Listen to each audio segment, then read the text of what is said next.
While clippers are running as time passes by,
Farm bill failing in the House. Eamon Javers is in D.C. with the details. Hey, Eamon.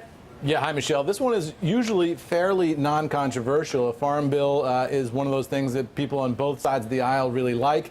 This one, though, fell victim to some infighting. Take a look at the final vote count there. You'll see Republicans, by and large, voted this down. Final vote was 213 to 198. Republicans voting no, 30. Republicans not voting at all, 10. That was the difference maker there. And this got caught up in a battle between Republican conservatives and their own leadership over immigration. They wanted to vote on a hardline immigration matter.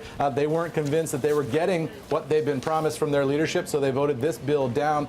So that's the end of that for now. Meanwhile, we've got this disagreement here inside the White House complex over trade. Remember, those negotiations with the Chinese are ongoing today and yesterday.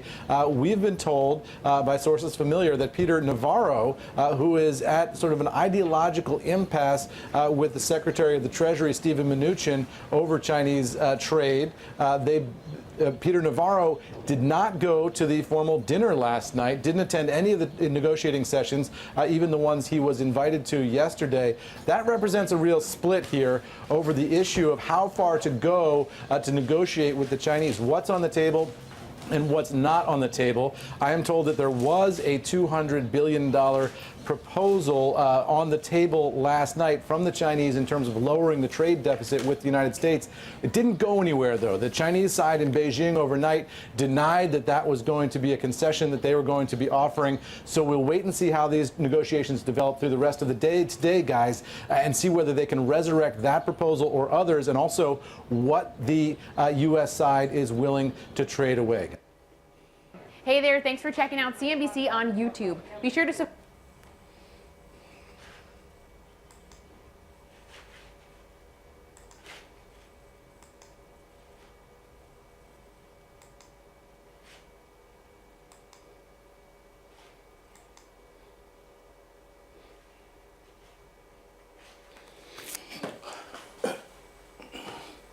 Hello and welcome to another episode of your Human Service News and Information. I'm Hasson, Rashid, your host, and I'll be here with you for approximately 25 more minutes. It's excellent being here with you, and it's such a great achievement to come into your lives like we do here at Daily SCC TV. And with that, I extend an international, universal, cordial of peace out to you. Peace.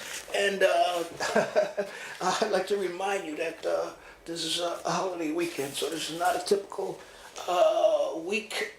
weekday wrap up. It's a big holiday coming up, so I'd like to advise you all that if you're traveling on the road anywhere, to drive safely and have regards for your fellow road travelers.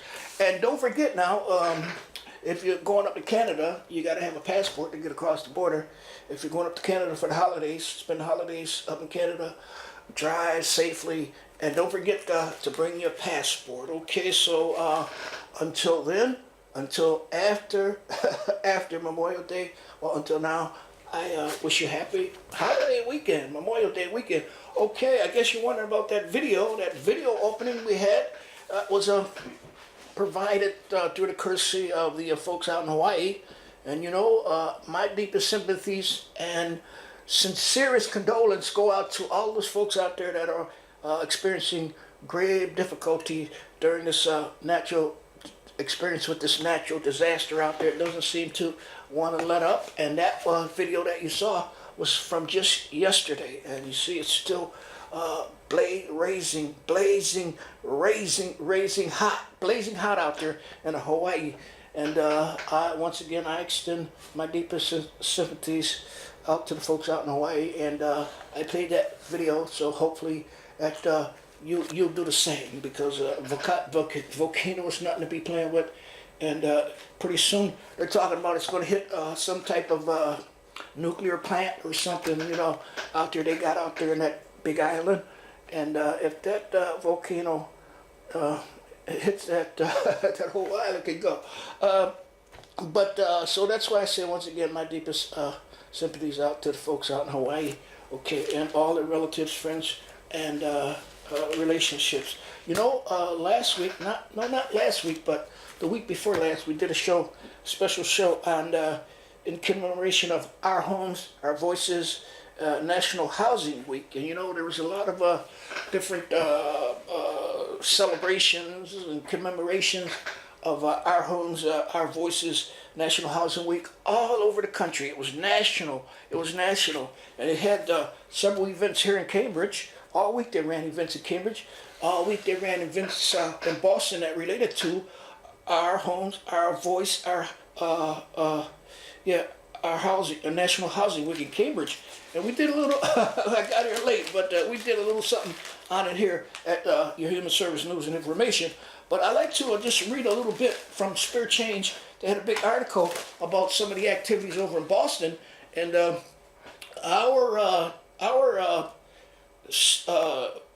federal representative was one of the keynote speakers. That was Representative Clark.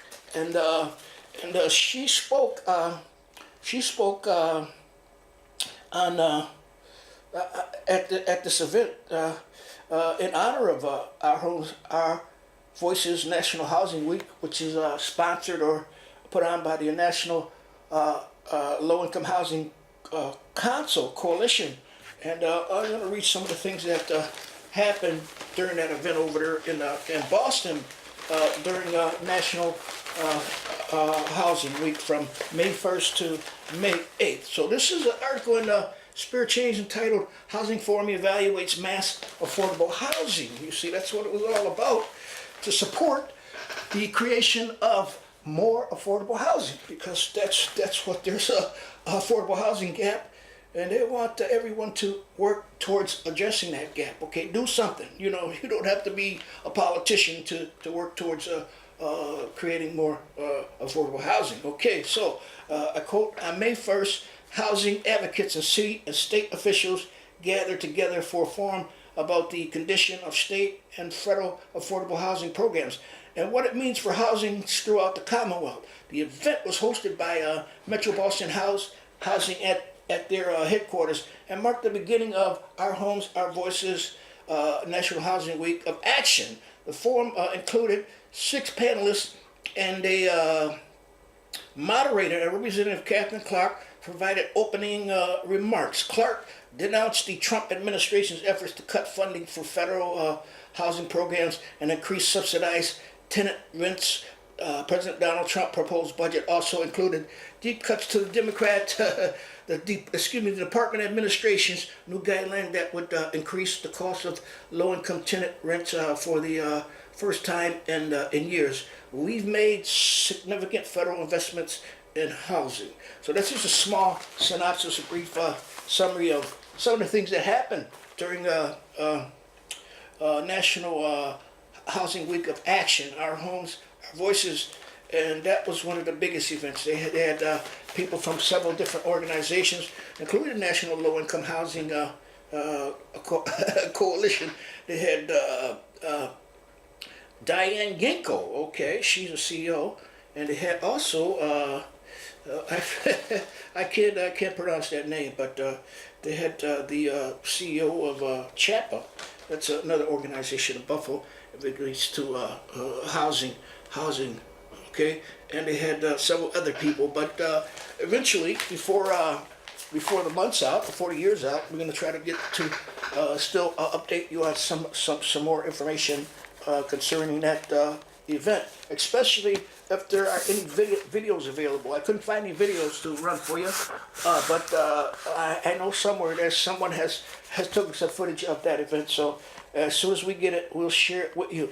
I'd like to also remind you that the president, not president, but HUD, okay, HUD, Ben Carson, he's the CEO of HUD, and they just came out with $2.8 billion for public housing, okay? And I had the list of all of the public housing jurisdictions in Massachusetts that will receive some of that $2.8 billion. So maybe our homes, our homes, our voices, National Housing Week did do some good, because all of a sudden, from out of nowhere, the president and the HUD, Housing and Urban Development, Ben Carson, came up and extended $2.8 billion plus the money that was added to 10% increase that was added to the budget. Okay, so that's a great thing. It's there's money coming from Washington, you know, for all these people. I guess public housings to go ahead and institute more of their capital plans, their capital improvement plans. Okay, so I just wanted to bring that to your attention, and I guess that's all because of Our Homes, Our Week, Our Voices. National Housing Week did some good. They heard it down in the nation capital, and they come out with $2.8 billion. Isn't that something? Yeah. Okay. Okay. I got to tell you something about CCTV before we move on any further. Okay. Wednesday, June 13th, 1 p.m. to 3 p.m. There's there's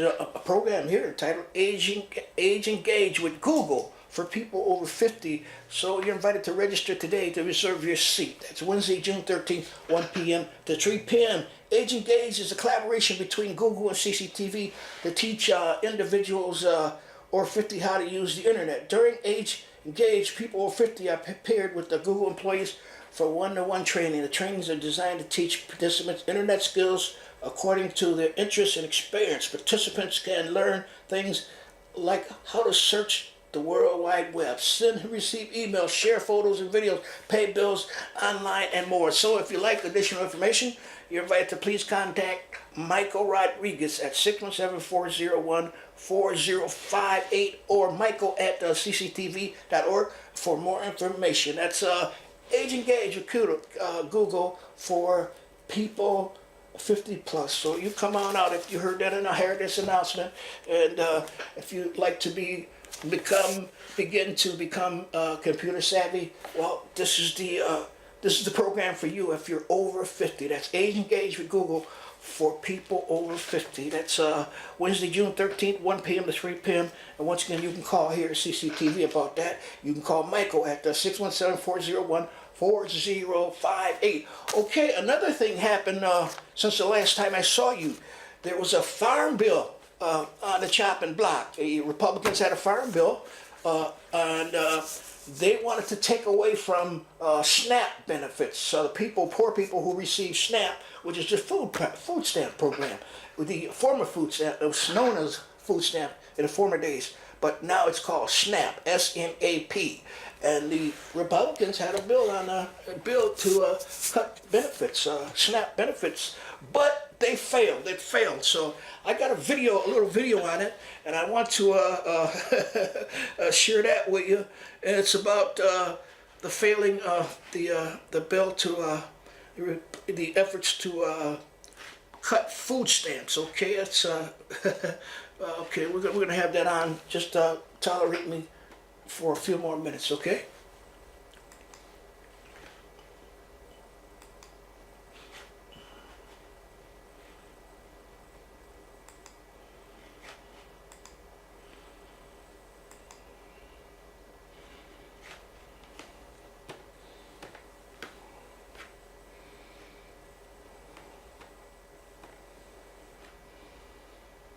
Farm bill failing in the House. Eamon Javers is in D.C. with the details. Hey, Eamon. Yeah, hi, Michelle. This one is usually fairly non-controversial. A farm bill is one of those things that people on both sides of the aisle really like. This one, though, fell victim to some infighting. Take a look at the final vote count there. You'll see Republicans, by and large, voted this down. Final vote was 213 to 198. Republicans voting no, 30. Republicans not voting at all, 10. That was the difference maker there. And this got caught up in a battle between Republican conservatives and their own leadership over immigration. They wanted to vote on a hardline immigration matter. They weren't convinced that they were getting what they'd been promised from their leadership, so they voted this bill down. So that's the end of that for now. Meanwhile, we've got this disagreement here inside the White House complex over trade. Remember, those negotiations with the Chinese are ongoing today and yesterday. We've been told by sources familiar that Peter Navarro, who is at sort of an ideological impasse with the Secretary of the Treasury, Steven Mnuchin, over Chinese trade. Peter Navarro did not go to the formal dinner last night, didn't attend any of the negotiating sessions, even the ones he was invited to yesterday. That represents a real split here over the issue of how far to go to negotiate with the Chinese. What's on the table and what's not on the table. I am told that there was a $200 billion proposal on the table last night from the Chinese in terms of lowering the trade deficit with the United States. It didn't go anywhere, though. The Chinese side in Beijing overnight denied that that was going to be a concession that they were going to be offering. So we'll wait and see how these negotiations develop through the rest of the day today, guys, and see whether they can resurrect that proposal or others, and also what the U.S. side is willing to trade away. Hey there, thanks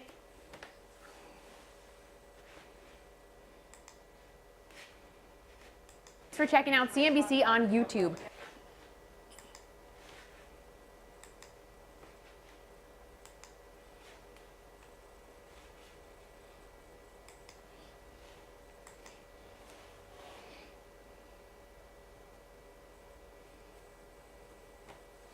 Okay, hold it. You heard it. You heard it. That's the failing of the farm bill, the bill to cause a lot of harm in the United States among poor people, and they get their food stamps cut. You know, just trying to take food out of children's mouth. That's no good, etc., etc.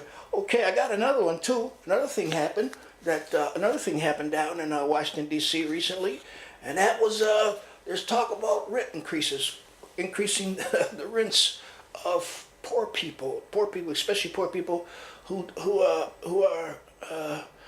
are in receipt of federal subsidized rents, so get the rent subsidized by the government, etc., etc. And I guess it's throughout, poor people all out, throughout, not those receiving federal supplements, but subsidies, but poor people in general. That's rent increase that's coming from out of the same place. That's the House and Urban Development down in Washington D.C. We got a little bit more time, so I'm gonna share this video with you, and I want you to see this. It's a very important video. A new Trump administration plan would raise the rent for people living in public housing. The proposal from the Department of Housing and Urban Development would impact 4.7 million families who use federal housing assistance. It would also triple rent for the poorest households and allow public housing agencies to impose work requirements on tenants. CBS News White House reporter Jackie Alamany joins me now. Jackie, what kind of changes would we see in the new plan? There are a variety of changes that you will see in this new plan that Secretary Ben Carson revealed today. The top line being that the tax for those receiving federal housing assistance will increase from 30% on the adjusted income to 35% on the overall gross income. So that means that people who do have access to this program will no longer be able to write off any deductions, such as medical expenses or child care.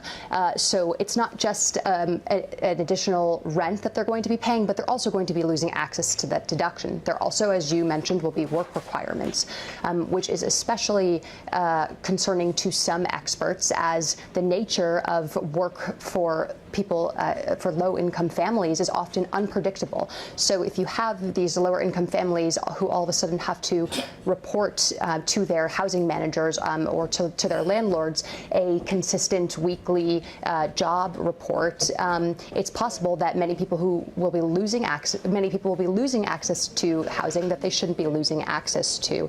And then there is also a really big change, which is that the poorest of the poor, the lowest income families, their minimum rent will change from $50 to $150. And this was kind of an arbitrary change that Ben Carson announced on a conference call with White House reporters today. We're not quite sure how HUD got to that number. Lastly, HUD also was able to squeeze in a certain sort of tricky language, which says that they will have the unlimited authority to raise the minimum rent for the poorest low-income families, which prior to that it was set at, again, at $50. And again, all of these changes will need congressional approval, but these are the changes that were proposed today. Well, do we know, Jackie, why Secretary Carson wants to make these changes? Well, on the conference call, he says that he wants to make these changes for transparency, simplification issues, that he wants to reform the system and just make it easier overall. But when pressed on details, like, do you have proof that work requirements actually get people back to work? Do you have data behind these changes? Why are you making these changes? Carson was actually very vague. When he was specifically asked about evidence for work requirements, why he believes that they work and why he believes they should be implemented, he very vaguely said that he was in North Carolina last week speaking with a group and they had good things to say about it, and that his office could send us some data at a later time. But experts say that they believe, and experts, on housing and benefits and low-income issues, they believe that Carson and the administration are proposing these changes in order to pay for the massive tax cuts that the Trump administration just implemented. So Congressional Black Caucus Chairman Cedric Richmond, a Democrat from Louisiana, responded to the proposal saying, quote, "It is ironic that a man who used taxpayer dollars to buy a $30,000 dining room table for the federal agency he leads wants to raise rent on poor people." What else, Jackie, are opponents of the plan saying? Yeah, there are not many proponents of this plan, just many opponents. They are saying, they are picking apart this 22-page document. Most importantly, the top line being, again, this comes on the tails of a huge tax cut for the wealthy.